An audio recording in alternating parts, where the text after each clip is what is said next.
Clara, welcome to the Female Startup Club podcast. Thank you for having me. It's such an honor to be here with you today. I'm so excited to be chatting with someone in Perth. Do you have any wins or oh shit moments that you want to share from today? From today already. Well, a win is being here with you today and just challenging myself to do things outside my comfort zone. So I feel very happy about that. Any losses today? Not yet. It's been a good day so far. It's always a roller coaster. You want to know what's so funny? A few weeks ago, and this is going to loop back to you and the Secret Skincare. So a few weeks ago, I did Derma Milan and I had my freckles removed. So my kind of girl group WhatsApp chat has just been like firing on the skincare front. And we've been talking about all these things, blah, blah, blah. And I used to live in London and I used to go to Fire Clinic on Harley Street. And so my best friend, she goes there too. And so she was there and we were on the phone while she was having an appointment with Sarah. And for some reason we started talking about skincare and like what Sarah recommended. And Beck, my best friend, had been talking about the fact that I'd removed my freckles and like we were all kind of like chatting at the same time while she was at this appointment.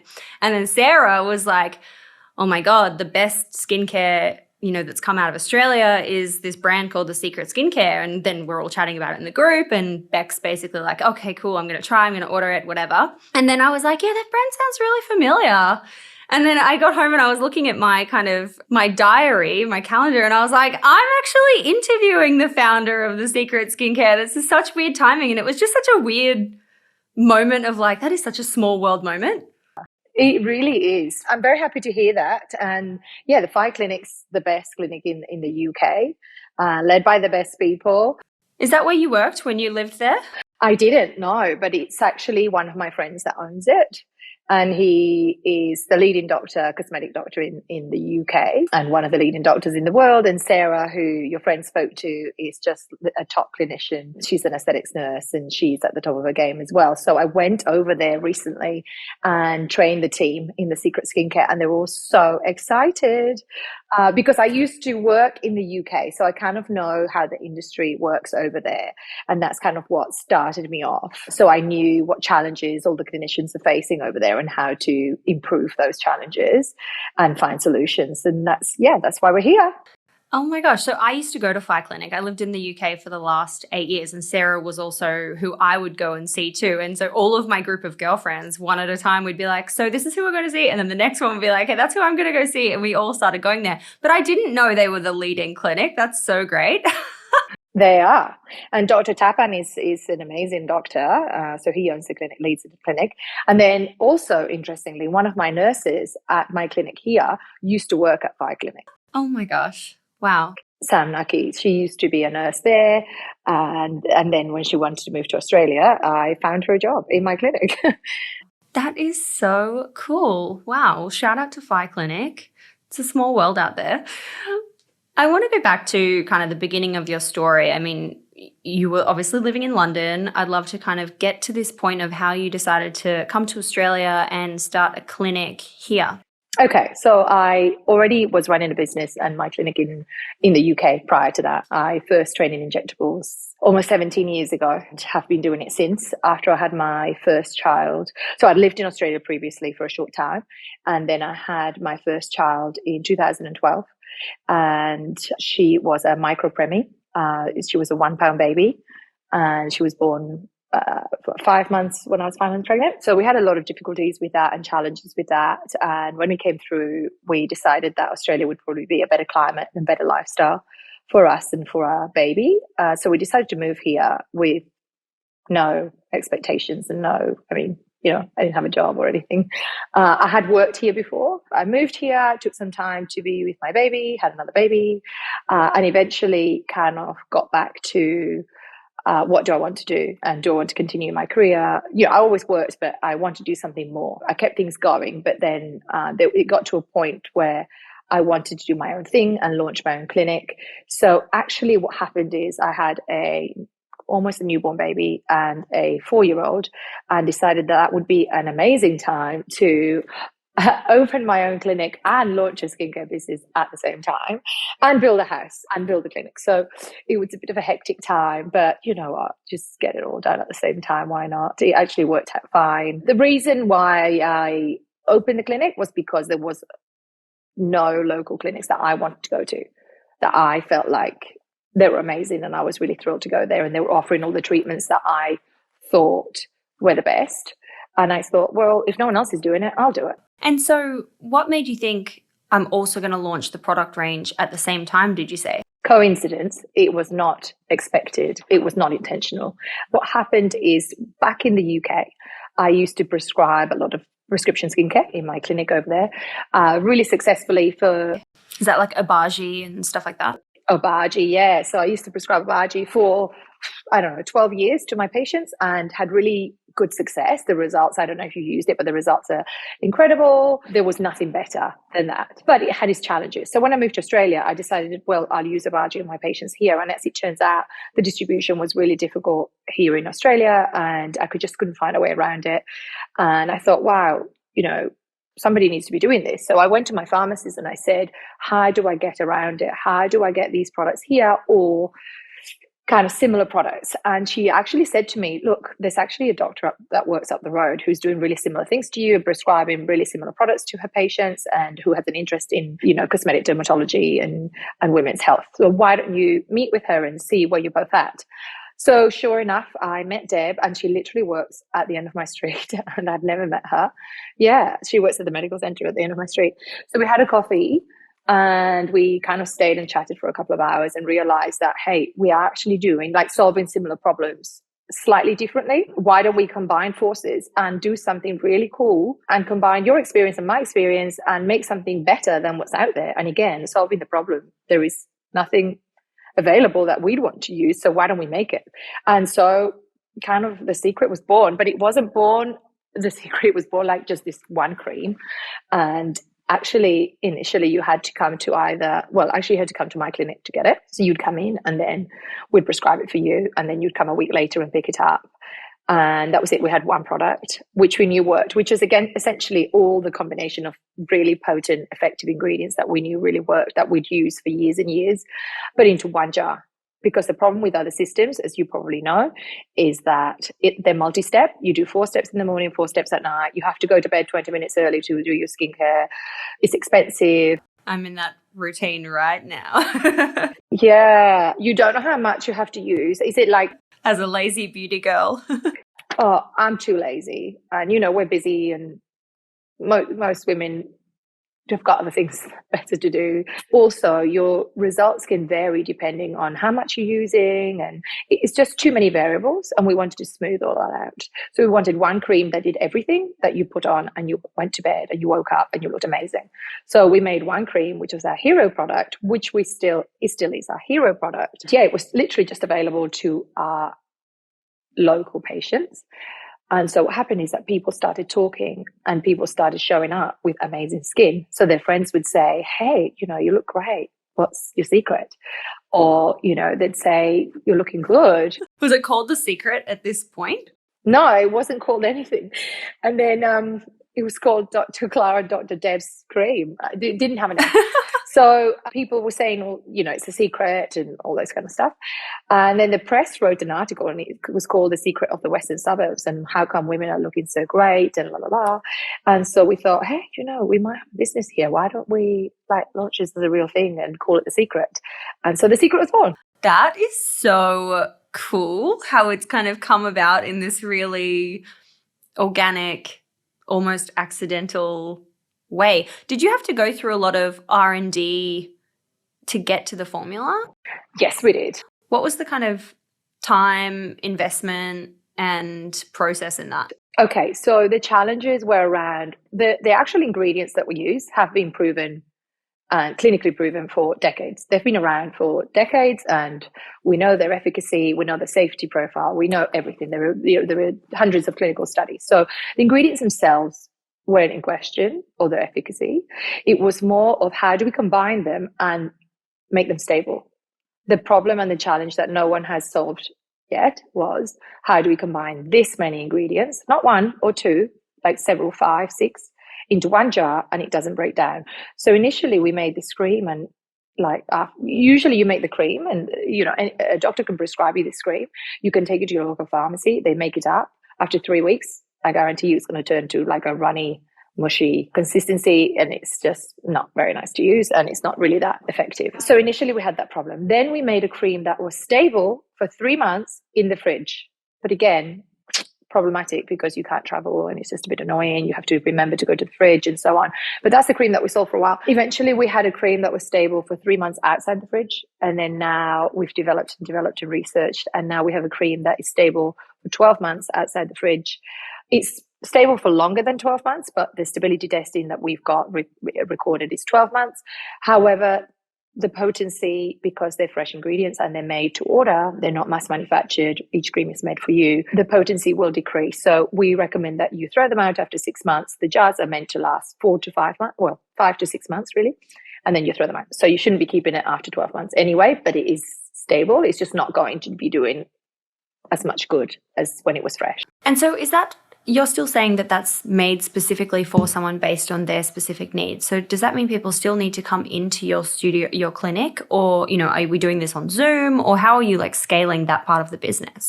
Okay, so initially they would come in, and then we decided quickly as it grew very, very fast and people were traveling from all over the place, that what we'd do is we'd launch a website and we'd assess everybody via the website. So they would essentially fill in the questionnaire, and then we'd assess the condition and then recommend a cream and then ship it to them.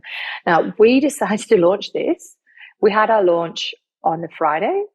I think it was like February, March, about 3 years ago. And then on the Monday, COVID hit and everything got shut down.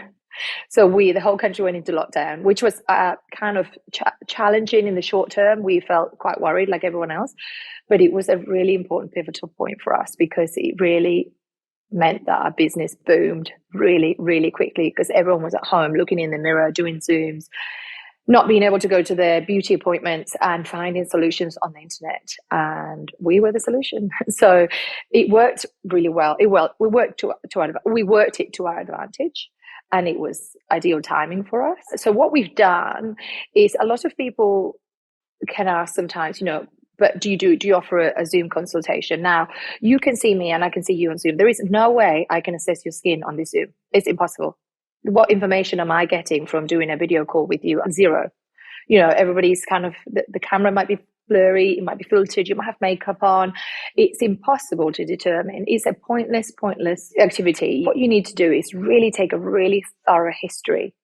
We have a really specific questionnaire that will give us a detailed description of your skin now, of your skin previously, how it behaves under different situations. And then we ask you for photos. And then we can properly assess your skin. Makeup free, good quality photo is much better than doing a Zoom. It is totally pointless. And, there are other companies out there that say, it's really important that we do video calls. We just don't see the benefit. It's wasting your time. It's wasting our time. You can do this in the comfort of your home, your photos, and send the form when you're good and ready. Send that to us. And there's an open dialogue. So we can come back to you and say, we noticed that you've ticked that you've got acne, but actually on examining your photos and your history, you're saying that you're only getting 3 pimples a month. That's not really, that's not what we would describe as acne. This would be better for you.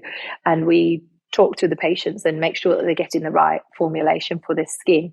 So although we have, 13 or so formulas that are our regular formulas that we use and that we pull from, because we trust them, they work well, we know most people will fit into those. That's why we've developed them. There are times when somebody might come in and say, we might think, well, this cream's perfect for you, but actually, you're allergic to vitamin C, or you're not getting sufficient result. You've had 1 round of this, let's double the strength of that. So each formula, because they're made for you, each jar, we can actually tweak it, and we do tweak them to suit the customer. It's not the cream fits, it's not the customer fits the cream fits the customer. And does that mean then you mentioned that you were, doing training in London. Does that mean that you're kind of, the way that you expand is also then to sell into other clinics, in Australia / around the world? Yes, that's what we've launched this year. So each year we've done different steps for growth. I'm jumping ahead. Sorry. No, it's totally fine. So the first year, I suppose, we did the website and developed more products. We did lots of more prescription products. So we went from 1 formula to maybe 6 formulas and so on, and from there on. Then the second thing that we did is, having worked in a clinic for years and having stocked other products, I knew that there were some things that were necessary for our brand. One of them was that we stocked them in clinics. or we provided them, or we made them accessible through clinics. And the reason for that, for me, is each clinic has got a database of, say, between 1,000 and 5,000 patients on the list. These are patients who are already your type of client. They're your customer. They already are searching for an aesthetic improvement and have an expectation of investing in their skin. So they're committed to that already. So who better to promote your product than people who already have a database ready to go, right? And so the exposure then just expands, multiplies. Dramatically. Very, very dramatically. So I always knew that that was something that we wanted to do, and it's difficult to do, but it's something that we've launched this year, and those partnerships. And then the second thing was that because our products are prescription only, we couldn't advertise. Oh. Yeah, so you can't advertise Schedule 4 medications or medications in general. So we can advertise the range, but we can't advertise particular ingredients or products. So, and there are very tight regulations, and we do always make sure that we adhere by the regulations. We don't break the rules. That's really important to us, early on. So does that mean you need to lean obviously away from kind of very specific ads and paid media, and you need to lean into PR, influencers? Are you allowed to work with influencers? We are, but recently the regulations have changed again this year. So TGA regulations mean that you can't pay an influencer to endorse your product, a medication as such. So they can use it freely, and they can speak if they've used it freely and they've bought it themselves, which happens very often, then they can speak freely. That's their experience. We don't have anything to do with that. Anyone who's paid, they're not allowed to speak about the benefits or promote the product as a medication as such, and that includes SPF now as well. So SPF falls under that category. They're not allowed to say this claim benefits or effects from it. So there are ways around it, and we work ways around it, and is to protect the public, and we understand that. So we have to work within those guidelines, and we do work within those guidelines. But yeah, just going back to our previous point, then the other thing that we knew that we had to do to grow as a business because of those challenges was to create a non-prescription retail formula or formulas range that we could stock in clinics that people, because they were not restricted items, they could pick up off the shelf, purchase it, take something home. And that would be an introduction. It's a lower price point, it's an introduction to the brand, but also provides us with a marketing opportunity because the products are on the shelves, the products can be advertised. And those are such things that we've always been asked. So patients always ask us, this is great, I'm using your face cream and your night cream and your eye product. That's amazing. What do I do? What do I wash my face with? What SPF should I use? What serum should I use? So we thought, why are we recommending other people's products? Why don't we make something better than what's out there? So we actually collated all the products that we really love, and the whole team come in with a bunch of products they love. And we talk about why do we love them? What it is that sets them apart? What could we do better? What kind of aspects could we improve on that? And then we come up with dream list. And then we get this hit list of products and we're all really into skincare, obviously. So we've got some great ideas, and we've tried products from all over the world. And then we make something better. Literally, that's how we work. We go, what's the best out there? How do we make it better? How do we combine? This is amazing. This is amazing. This is amazing. How do we combine it all together? And that's how our base range was born. And so far, we've launched 3 products within the base range, which is a beautiful oil, nourishing oil, a serum, hydrating B3, B5 and hyaluronic acid, and the most amazing SPF, which I think is probably the best or one of the best products we've ever made. Wow, cool. I love that for you. It sounds so exciting. We love to touch on the money piece of building a business, especially in the early days, and kind of when you're starting out, you're funding the business before you kind of maybe you have already decided, or maybe you haven't, but before you kind of go down the funding path, if you're going to take that path, what kind of capital did you need to invest in The Secret to get started? And what are your thoughts on, how you've been funding the business since then? So each business is different, of course, and I can speak from both aspects. A clinic and a product line they're both very different. Look, luckily for us, we created a product where essentially, in a way, we were the middleman. The patient was paying for the product and the pharmacy was making the product, and we are just the middle person prescribing the product. So we didn't need an investment early on because we made one cream and, then we would sell it to that patient, and we made everything to order. If you make everything to order, you don't have an inventory, you don't have any stock to purchase, you have very little outgoings. All your outgoings are just going, if anything, on marketing. But we grew on word of mouth, so we didn't even have to do any marketing initially. The marketing did itself because the results were great. So people walking around with the results on their face, and that's our marketing. And that's still our most effective marketing to this day. Those results, those before and afters, that simply can't be achieved with any other products. And trust me, because I sell lots of other products as well in my clinic. I guess there are some businesses where you don't really need an investment initially. However, as you grow, you do. So we did set aside pretty much the majority of our funds that were coming in. So we kind of planned to use the revenue or the profits for growth. And we knew that growth would come and that we would have to expand and grow. And that wasn't just in the prescription skincare sector, but as I said, launching a base range and partnering with clinics. And those things did require an investment. But luckily for us, because we had instead of no investment, we made profits really quickly, and it's always been profitable. And we then invested those profits into growth. And when it came to launching the base range, the actual physical product range that you do have to stock and produce and mass produce, and the minimum order quantities are very large. Like 10,000 plus? Of each product. Of each SKU. Each product, yeah, each SKU. That's minimum. So because of that, you need to fund that, and just the vessels, the products, and also the product development costs money.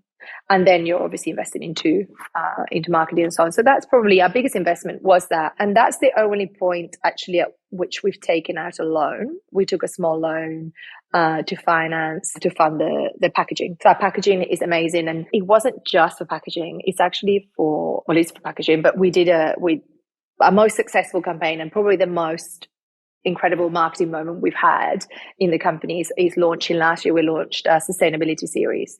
So we made the whole brand fully sustainable. And that was a costly exercise, but it's worth it. And we're really pleased that we did it. It took a lot of work from the whole team. They did incredibly well, and they brought out a line where everything is fully sustainable. So it's refillable packaging, and we're the first prescription skincare line to do refillable packaging, and one of the first skincare brands to do refillable packaging. And everything is recyclable, recycled, refillable, or biodegradable. Everything, the box, even the bubble wrap, even the labels. That is so cool. Wow. Something that I've been getting a lot of emails / LinkedIn messages with people dropping into my inbox asking about R&D tax credits and the R&D kind of, money back that you can get. Is that something that you have leveraged in your development process? Could you speak a little bit about that for anyone listening who might not have heard so much about it, or, might be wondering how they can access something like that and if they're eligible? Well, look, for us, we have done everything through our accountant. So we made sure that we've got specialist accountants on board who have done this before, and because it's not that easy to navigate. Not always. Our CEO has experience in it, and she definitely drove the whole thing. She's worked really, really hard to make it happen. It's not something that I'm personally involved in, but there are definitely lots and lots of grants out there that you can access. It's possible. The Australian government do fund a lot and help startups a lot. There are opportunities out there if you do it the right way. So it might seem daunting. So I would actually just advise to seek the help of somebody who's done it before and can help you navigate this. And that's probably your accountant. It's just ticking the boxes, filling the forms, and making sure that you're doing everything right so that you can get that funding. So yes, we have done that, and it's been really helpful, especially for international expansion. There's quite a bit of help for Australia. Yes, the EMDG grant. Yeah, for anyone listening who, is wondering how to look into grants that are available to business owners like the EMDG grant or R&D tax benefits and credits, for me, what I personally did was just emailed my accountant, and he connected me to the people that he works with, and they're specifically grant specialists. And I think that when we went through the process, I was like, there's no chance I would have done this myself. Like, I absolutely would prefer to pay a commission of, what I was going to be entitled to get versus doing it myself, because there is a lot of paperwork. But I think that if you find people, usually, and last thing I'll say on this, just for anyone listening, Usually there's no upfront payment, there's no retainer model, nothing like that. It's all based on performance. So you should never be paying upfront. You're just going to, give 15 or 20% of what you are entitled to, which if you're not someone who loves to be in the weeds with paperwork, I think it's totally worth it. But the other thing is that you have to spend the money to get it back. It's no good just getting the money with plans. You have to spend it first and then you claim it back. That's how it works. Yes, absolutely. That's a good one to note. Thank you so much. I was reading about you and I read that in that first 6 months, you hit $1 million in sales. And then when we look at 2023, you're on track to doing something like $7 million in sales, which is just amazing. And I want to understand kind of what's shifting the needle for you now this year, also keeping in mind that you have these kind of TGA restrictions and things like that. What are the kind of main drivers for you? Look, what's been a game changer for us has been launching into clinics and those partnerships, because we've been able to grow very quickly. As I said, we've currently, I think, got 18 or 20 clinics on board.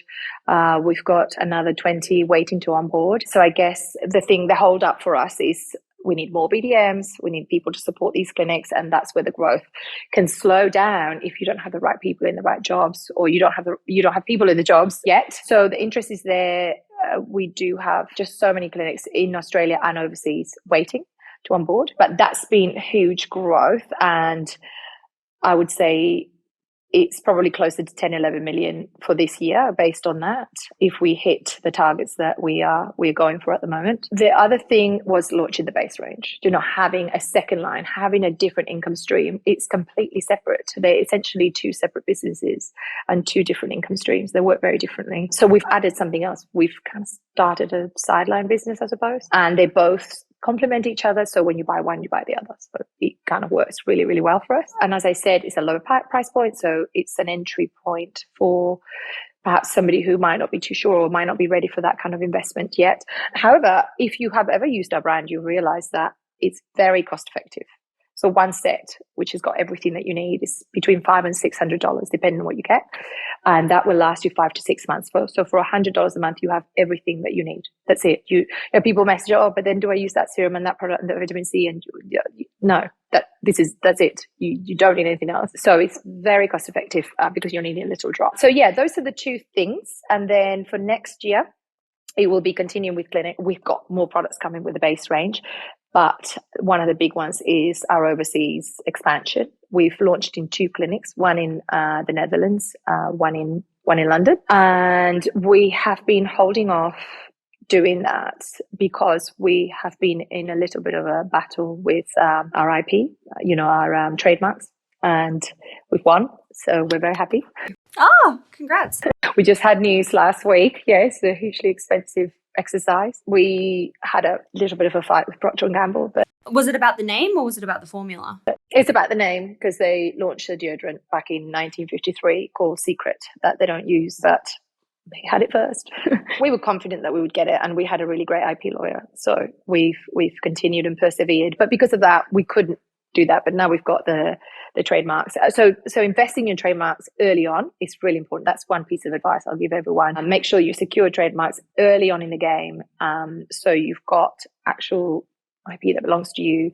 And should you come to a moment where you need to expand or overseas or even in Australia or sell or whatever, or get investors, you need to have that locked in. And it can take years. And if it's not going to work, then maybe consider changing your name, but work it out early. It's so interesting you say that, because we actually, it's quite a hot topic in our private community, Magic, at the moment around, trademarking and IP and all this kind of thing. It's so important to trademark, but you've also obviously got to have the budget to be able to go into these kind of legal battles. Are you able to share kind of ballpark pricing, how much those legal fees cost you to take on someone like P&G?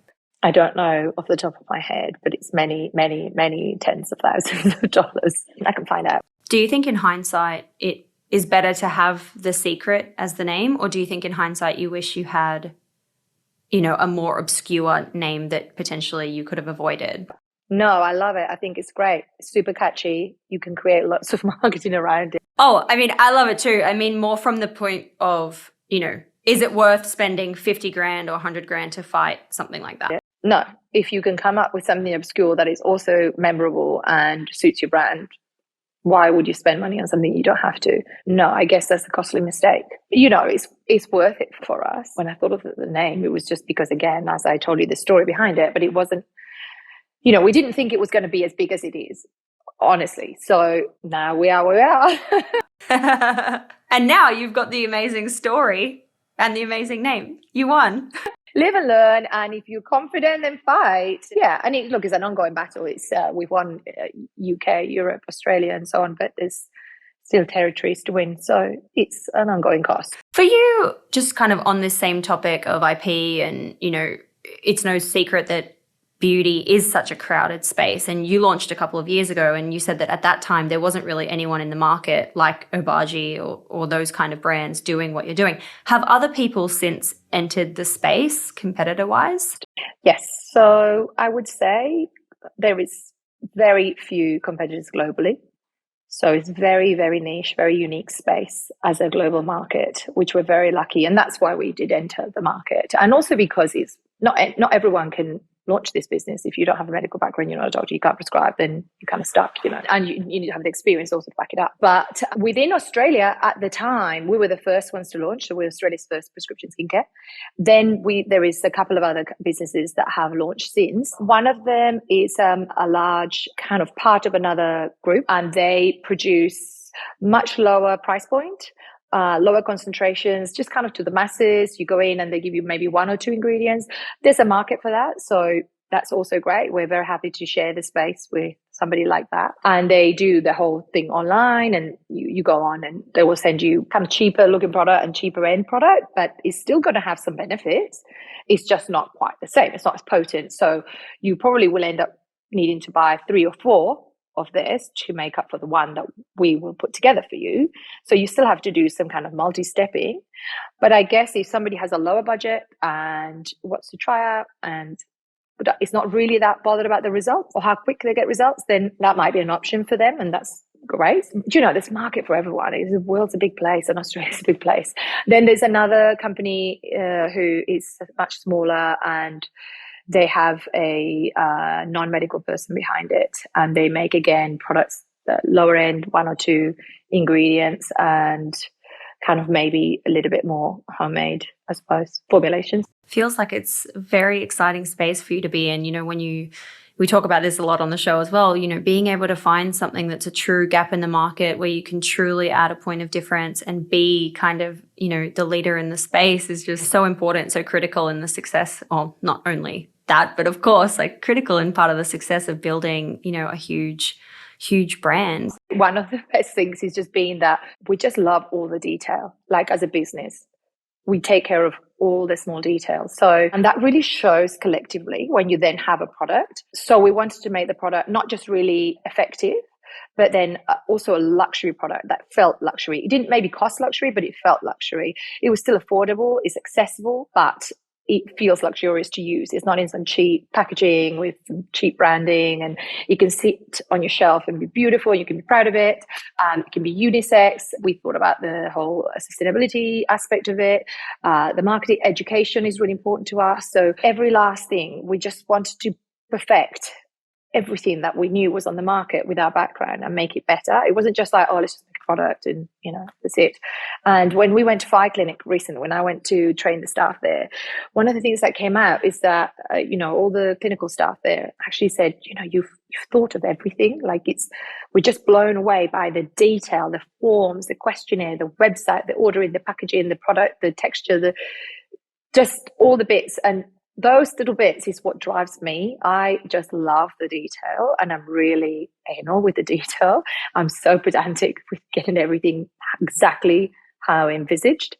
And I think I drive everyone crazy, but in the end, it's worth it, because then you launch something that I don't want to launch something mediocre, and I don't want to launch anything that everyone else can launch easily. I want to do something that no one else can do. Only we can do it. Yeah. Yeah, you have a very defensible moat around what you're doing and what you're building. What do you want to shout about that's coming up? What kind of things are you launching, or campaigns that are going live, or fun things that you want to tell everyone about? My amazing marketing team have got a huge marketing strategy lined up for the rest of our base range.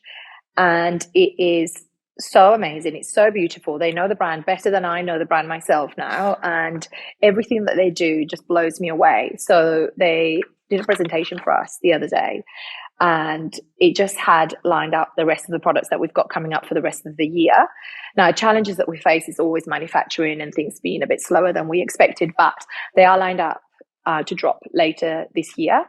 And we have got some really, really cool products. Like every product that we launch, I'm just like, oh, so good, because it's just the best. And I always say to the team, I don't want to launch anything that I wouldn't replace my existing skincare for. If we launch a cleanser, it has to be better than any cleanser I've ever tried, because otherwise, why would I switch?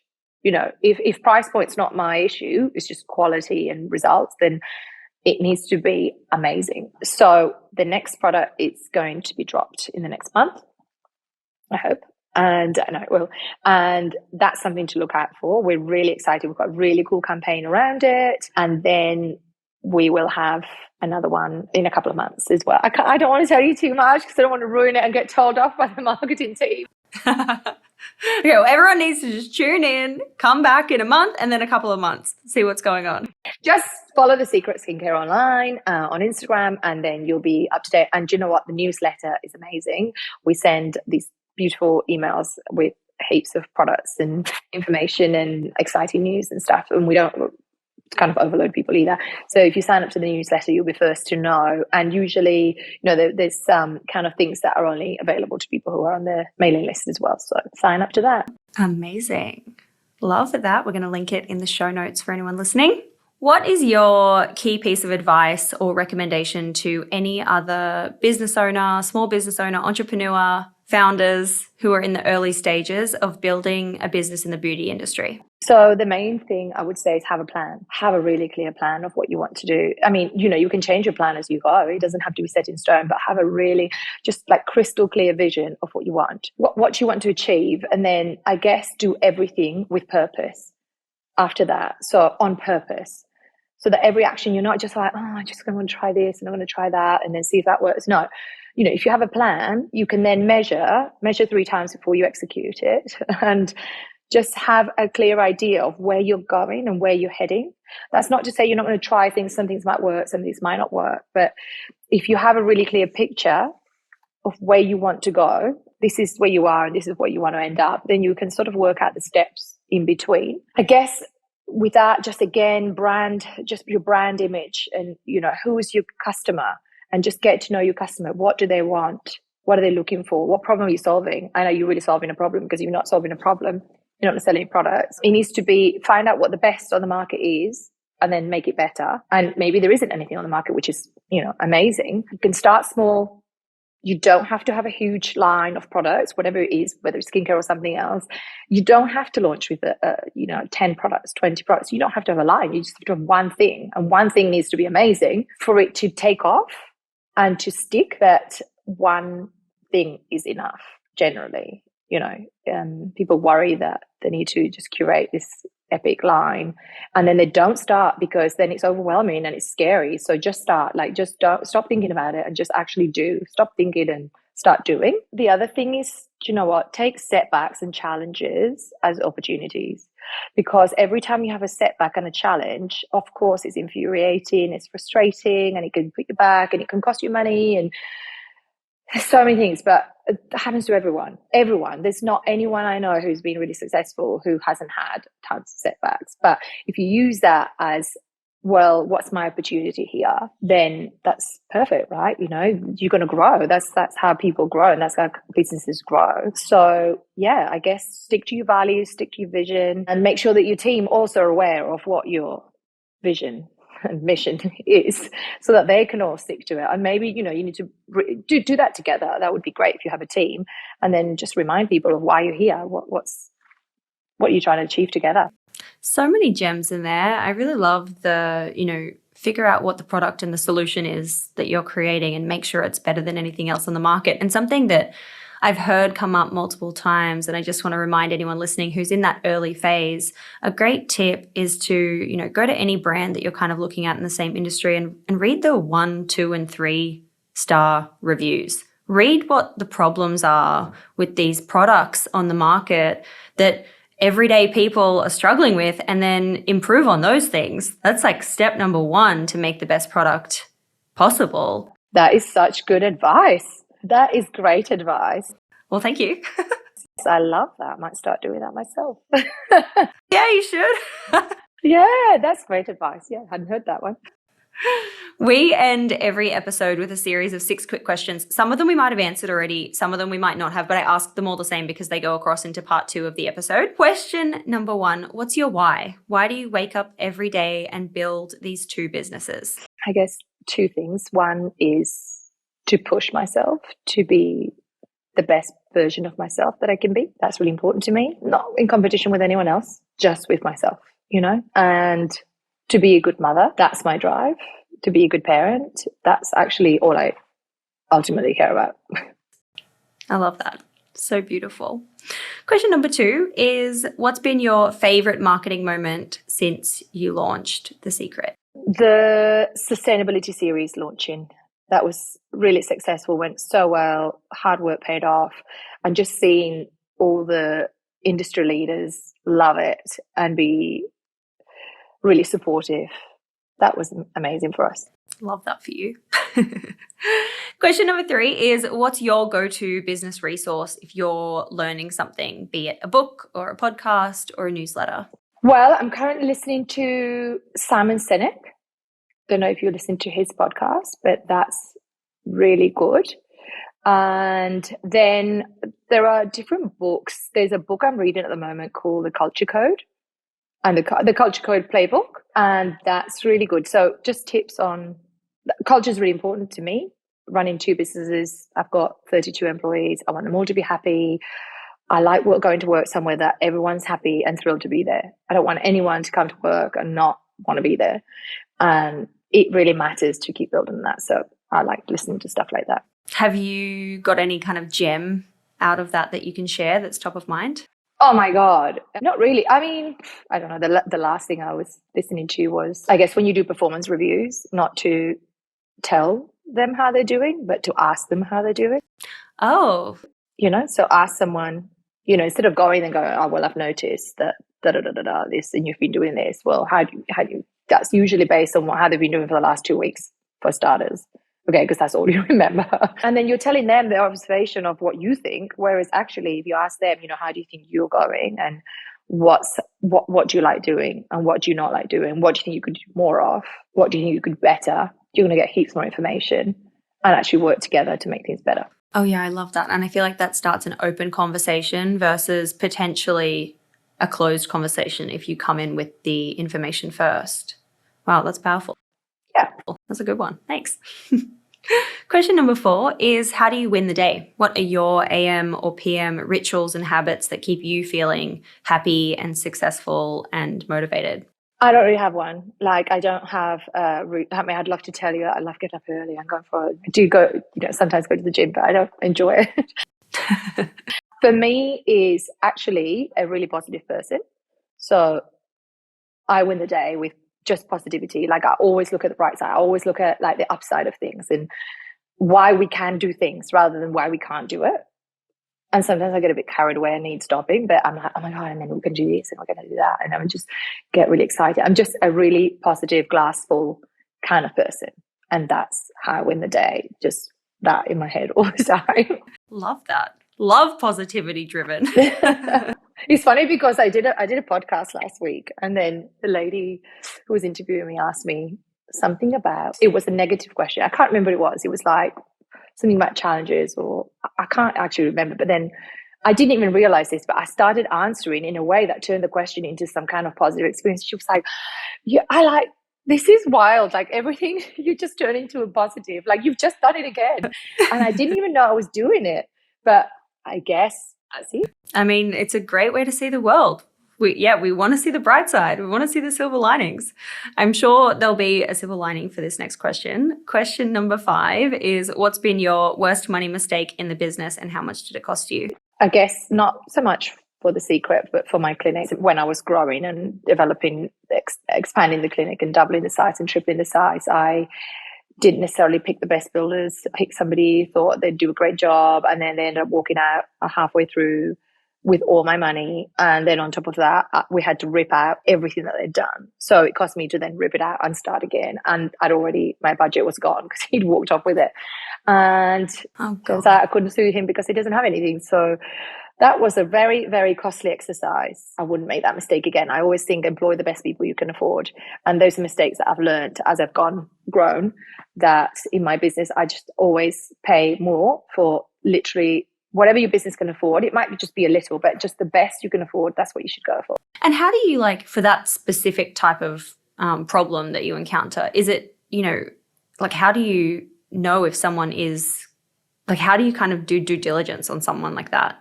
Like, is it by recommendations and referrals to different kind of people, or is it, I don't know. Well, this one was actually a kind of a recommendation, but usually, look at the previous projects and talk to people who work with them and that kind of thing. For me, when it comes to hiring and investing in people and getting the best people you can afford, I actually go obviously by qualifications and getting the resume and checking the credentials. But then when I interview, I never go on that. I just go on vibe. Like, if you give me a good feeling and I feel like you're also equally a positive person and a yes, can do kind of attitude, that's going to get you the job. I hire on gut feeling. Yeah, love that. Love vibes. Love vibey people. Question number 6, last question. What is just a crazy story you can share, good or bad, from the journey of building your businesses? You've shared a couple already, but... I think a really wild thing was the first time that we had a Daily Mail story come out. We didn't know it was coming out. And suddenly the Daily Mail picked up the story that there was this skincare brand that was getting amazing results. So they went through all our Instagram and took photos of before and afters and posted that. And then actually took some really favorable photos of Deb and I as well and posted them and wrote this amazing story about how we were changing women's lives and how women who had gone through their whole life with the most awful pigment and insecurities had transformed their skin, but just transformed their lives. That was wild because the sales skyrocketed. We woke up to a crazy amount of sales online, and their spike was just like this. Right. Oh my God, the thrill. The thrill, I know. We're like, wow, what's going on? And then we realized, oh my gosh, the Daily Mail has picked the story. And it was a global Daily Mail story. It wasn't just Australia. It was in female, for us. It was amazing. And since then, they've picked up heaps of stories. And every single time, it just drives the business up, creates that exposure. And for us, look, we're not like selling... I guess our drive is a bit different because, of course, we're selling product and we want to grow the business, but actually helping people and reaching people out there who are so self-conscious and going through life hiding their skin because they might have acne or rosacea or pigmentation or melasma, anything, and they're really struggling with their confidence, and then they're wasting like thousands of dollars on treatments and products that aren't working, and they're being sold a dream that is never going to happen, breaks my heart. So the fact that these publications can put you in front of people who really actually need it, like, for us, it might be a bit of vanity and we might just want our skin to be a little bit better, 10%, and it's fantastic. But there are people out there who genuinely don't have healthy skin, and my products just give you healthy skin. And to be able to achieve that with just 1 or 2 products at home in an affordable way is actually life-changing for people. Yeah. And we love that. And that is what drives it. It's so powerful. I mean, even if I think back to my own, experience doing the peel a couple of weeks ago, I don't usually post anything personal on TikTok, but I posted it because my husband was like, you should post this. Like, people should know what you're kind of going through. And, I've always kind of been not sad about my skin, but I've always dreamed of having beautiful clear skin, and my melasma was just like starting to group together like really badly under my eyes, above my lips, like across my nose. Like, it was just getting worse and worse, and I didn't even know melasma was a thing until I started going to see someone. And anyway, so video goes viral, whatever, the whole series goes crazy, all over the internet, whatever. But the amount of people who are so like quick to judge changing your aesthetic appearance because people think freckles are cute, and I'm like, Yeah, each to their own, but freckles, like I've got sun damage. Like I've got dark sunspots that are not nice. They're not the cute little freckles that we're drawing on our cheeks. And people have a lot to say about this. It's quite each to their own, but Yeah. And each to their own, you can do what you want. But look, ultimately, we don't necessarily want to fade freckles. If you want to, you can. We have products that you don't. But what we want to achieve is healthy skin, and the products achieve healthy skin. And when your skin is healthy, it's not overly pigmented. It's not overly oily. It doesn't produce, pimples, and it just glows because it's healthy. Like children's skin glows because it's healthy. So that's what we're trying to achieve for people. We're not trying to achieve anything like crazy. It's just healthy skin, and healthy skin, like a healthy body, you should look after your skin like you look after your body. People focus so much on like, I want my hair to be healthy and put all on the ends, but and having a healthy body and healthy mind. I think it's just as important to have healthy skin that reflects how you feel on the inside. and it makes you feel like I think that I mean, and as you know, you treat so many different, men and women. Skin is very tied to self-confidence and like self-esteem, I feel, especially when it comes to like wearing makeup or no makeup. You're kind of like, oh, like for me personally, I'm talking about, but I'm sure you've encountered that as well. It's just such a crazy thing. If you have skin that you feel really good in, you're loving life. Oh, that's 100%. And that's why our business has been driven by real results, real people. We call it real results, real people, real results. And essentially all of our content is user generated. All of our before and afters are user generated. We don't, people are in all over the world. We can't get them in for a photo. So they'll send a picture. They'll actually take a photo before because they have to take it for the form. And then they're so blown away by the results that they can't help but take photos and send them to us. We don't even ask them. People are just like, oh my God, I just need to share my results with you. They're just amazing. And because then they feel so confident, then they're happy to share the story. So then we'll do posts and say, this person used this is how long it took them, and this is their story. This is what they struggle with, and this is their comments about it. And, it's interesting because obviously then other people can relate, and that's really important that people share. But what's interesting is that you'll still get people hating on that and saying, oh, well, you must have edited that photo, or that's not possible. That's not possible with just a cream.